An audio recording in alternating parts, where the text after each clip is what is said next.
Start your workout with a light warm-up to prepare your body. Perform dynamic movements like arm circles, shoulder rolls, leg swings, and light jogging in place. Get your heart pumping with jumping jacks. Jump your feet out wide while raising your arms overhead. Keep a steady pace for 1 minute. Target your lower body with bodyweight squats. Stand with your feet shoulder width apart. Squat down by pushing your hips back and rise back up. Repeat for 1 minute. Engage your upper body with push-ups.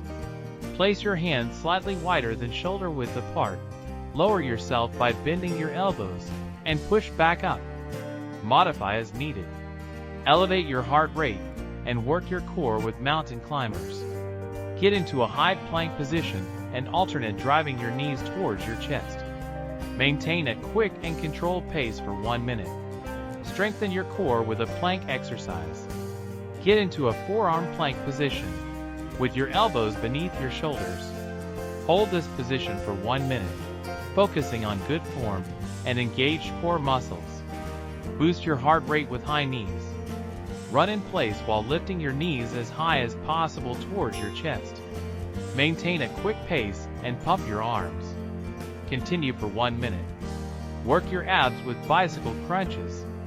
Lift your shoulders off the ground and bring your opposite elbow towards the opposite knee in a cycling motion. Continue for 1 minute.